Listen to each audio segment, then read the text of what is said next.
This video will contain spoilers for Captain America Brave New World, so if you're worried about spoilers, see the movie, then come back to this after you've seen it. Alright guys, a new Marvel movie is here, and that is Captain America Brave New World. I thought that this movie was quite a lot of fun. Not my favorite Captain America movie to date, but if you want my full review of the movie, I've got that video on the channel now. And in this video, we'll be making all of the main characters from the film in all of their various different outfits using Lego parts and pieces. So without further ado, let's get into it, starting now. Okay, we'll start things off with President Ross, who we see very briefly at the beginning of the movie as he's doing his presidential acceptance speech. Thankfully, being the president, we see him in suits pretty much throughout the entire movie, and they're all similar enough, so what I used here is just this classic black suit that appeared in LEGO Overwatch, in LEGO Marvel, on Happy Hogan, and several other places, but really any formal suit you have will work just fine for President Ross. Of course, he's got black legs, and then I used the Old Man Han Solo head and hair from Star Wars The Force Awakens. Now, we've gotten two different versions of that. Honestly, I think that either work, but I do kind of like the more bushy eyebrows on this version for how Harrison looks in this film, so that's ultimately what I decided to go with here. Now, at the beginning of the film, on Sam's first mission, we see him still wearing his Falcon and the Winter Soldier suit. Thankfully, the Marvel Collectible Minifigure Series 1 back in 2021 gave us this exact suit, and honestly, I still to this day think this is one of the best LEGO Marvel figures that has ever been offered to us, so we're going to use the legs, torso, shield, and the wings from that. That gives you these really cool posable wings with the little printed red wing piece on the back.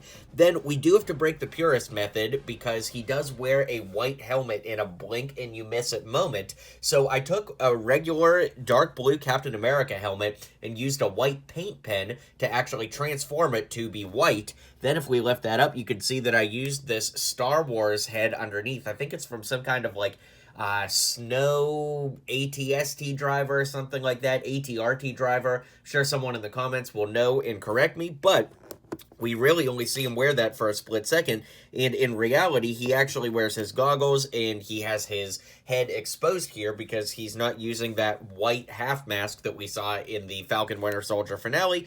So I used the head from Avengers Tower as well as the 2025 Civil War Airport battle with the same hair here to finish out the look for when he's really in battle for the most part. And of course, throughout the movie, Sam isn't always wearing his goggles, so the head from the Infinity War version of Sam does have a, ungoggled version. Of course, on the back, he still has his goggles, but as far as, like, play and mocks and display and stuff, you could definitely get away with using this if you want a version that he doesn't have the eye protection on. Okay, up next we have Sidewinder, who actually requires a lot of different pieces to make, but I love the way it turned out. Needless to say, with Giancarlo Esposito playing him, the head for Moff Gideon from the Mandalorian Season 3 Paz Vizsla battle set is going to be our best option there. Of course, you'll want to source matching hands, but the torso, I think, works perfectly if we use the one from DJ from Star Wars The Last Jedi. Speaking of Star Wars, I also gave him a clone blaster rifle here with two Technic pieces added on the end just to make it look a little bit more modified and grounded. Then the slick back gray hair I got from Alfred from The Batman, although the hair has appeared in a couple other places, and the dual molded legs with that military green color scheme and the black boots come from Winter Soldier, aka the White Wolf from Infinity War, the Toys R Us Bricktober pack from back in the day.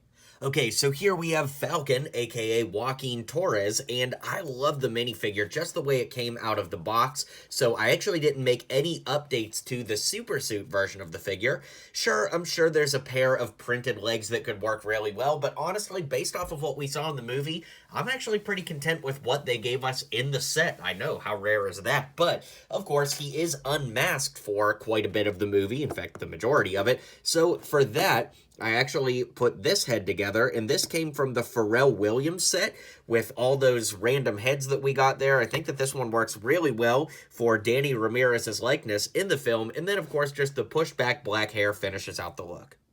Up next, we have Isaiah Bradley, and the suit I decided to go with is his suit that he wears to the White House, which I think works really well with the khaki legs and the torso from Ross from the Friends TV series minifigure. Then, of course, the head actually comes from Kingsley from Harry Potter. I think that head works really well for Isaiah. And, of course, the flat top hair is probably our best option for what he sports in the movie, and that hair comes from Quaritch from the Avatar sets. Not the Way of Water Avatar, just the ones based off the first movie. But altogether, I like the look.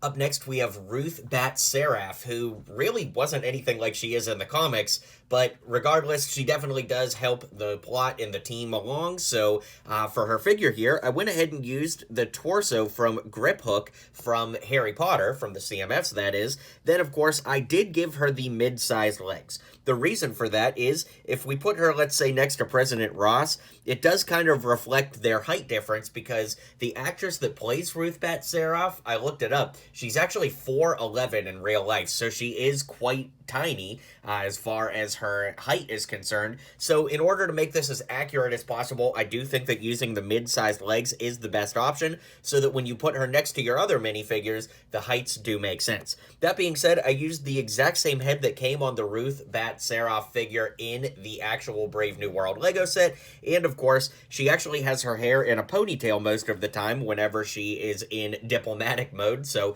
I went ahead and gave her that hairpiece here. So once Isaiah Bradley is taken into custody, he of course has the orange jumpsuit on. This one comes from the Joker from Lego DC, of course. Then we're using the same head, hair, and hands combo from Isaiah just a moment ago. So Sam, of course, is not suited up when they break into Samuel Stern's lab, and he's just got a more casual outfit on. So this torso comes from Harry Potter, from the Lego Harry Potter sets, with black legs, the same head and hair combo we talked about for Sam from before, and of course the shield, which comes from the CMF version of both Falcon, well, really Captain America from the first CMF series, and Bucky. They both got the shield, crazy enough. But that is the more accurate version that has the line around the white area, so we don't want to use just any Captain America shield if we're trying to be as accurate as possible here. Now, Torres also has a casual look at this part of the movie, but the piece I would use for that is actually like a khaki Harry Potter jacket, and believe it or not, I don't have that piece in my collection, so I can't really show you how to make it, but Sam should do just fine. So then, of course, we run into Mr. Blue again, aka the leader, after all these years, and they really did an interesting job of making his mind look so, mangled and crazy. I really wish we got the giant head like from the comics, but I guess I can understand that might not translate super well to the big screen. What I was thinking is like the head from Korg in green could have really worked. That piece doesn't actually exist, but if it did, that would be cool to use if they had gone for the tall, elongated head. Alas, they did not, so what I used here are dark blue legs, the torso from Snake from The Simpsons. Granted, I think you could also use the torso we just used for Sam, but since I don't want everybody to be wearing the same thing here, I gave just an alternate option that, is similar but not quite the same. In the movie, his hands kind of have like a greenish tint. I don't know that they're all the way green, but there's not really a Lego piece that would represent that. So I gave him the green hands and actually the head from Talos, the Skrull from Captain Marvel, but I went ahead and put this blue hood on since he has his hoodie up quite a bit, and overall I think that it lands on its feet and looks really good at the end of the day. So we do see Ruth in kind of like a super suit, not really like powered, just like an action suit. And of course, the torso we got in the actual Captain America Brave New World set is going to work best for that. Although I think she kind of has like a jacket on over top this, so even that's not super accurate in terms of the actual minifigure we got.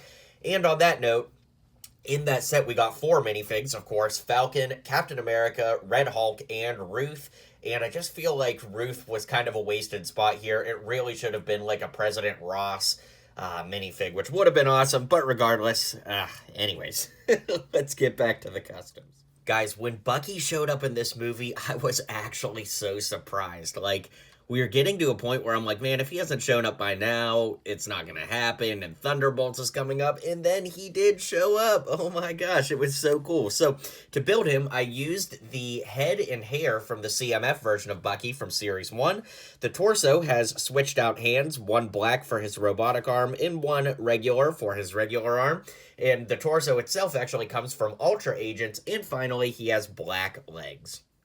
And as we near the end, we have Sam's final battle suit from the movie. Now, he has a lot of different looks, even with just this one suit on, and we'll, of course, explore them all. But the biggest change, of course, is taking off those brick-built wings that actually come in the Brave New World set and exchanging them out for the CMF wings. I just think that there's more detail here. I like how sleek they look, and I'm a big fan of that. Now, that being said, we also have the head from Brave New World, which on one side actually has his breathing mask for when he's flying. So we could go ahead and show you what that looks like right there. Dig that a lot. Then, of course, we could lift that up and flip it around, and you can see that he's got his goggles on with his mouth exposed. But once again, just like before, he doesn't always have that look on. So here it is with the goggle head. Definitely a nice look. And finally, we just have the casual version of Sam, which, you know, has the goggles and the mask off entirely, which that works very well, too. Of course, we're using that torso from Brave New World with the shield from the CMF, just like from Bucky and Sam, like we mentioned earlier. The arms are dual-molded arms that came on Barbara Gordon from the Lego Batman movie with dark red gloves and the dual-molded legs that give us dark red boots from Superman from the Batman vs. Superman movie. So adding all of that together, I really like the way that this looks for Sam from the final battle, and I'm really happy with the way this turned out. Of course, that does then bring us to the final battle, which is Red Hulk. And I love this big fig that we got in the Brave New World set. Because it's a big fig, there's not really anything we can change or add to it, so I definitely recommend picking up the Brave New World set to get the best version of Red Hulk you can.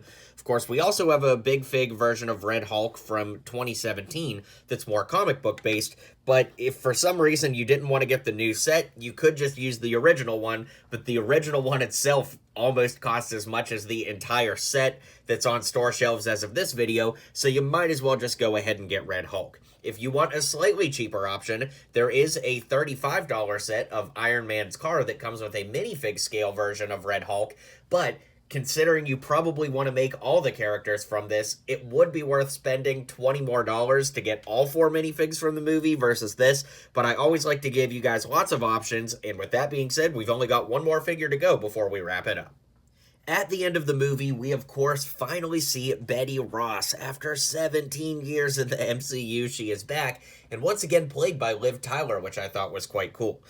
Now, based off of what she has in the movie, what she's wearing, I actually think that grip hook torso that we used for Ruth earlier in the film would work best, but since we already used that, I'm really trying in this new year to not use the same pieces in the same video for 2 different characters, if I can at all help it. So I actually would recommend that piece, but for an alternative piece, we've got this torso from the Lego Women of NASA set from Margaret Hamilton with dark blue legs, the head from Arwen from Lord of the Rings, because she's also played by Liv Tyler there, and of course some long brown hair to complete the look. And speaking of completing things, let's bring this video to a close. Alright guys, let me know what you thought of this movie and the customs down in the comments. Let me know which figures you plan on adding to your collection and building, and as always, I'll catch you guys on the next video, and until next time, build on.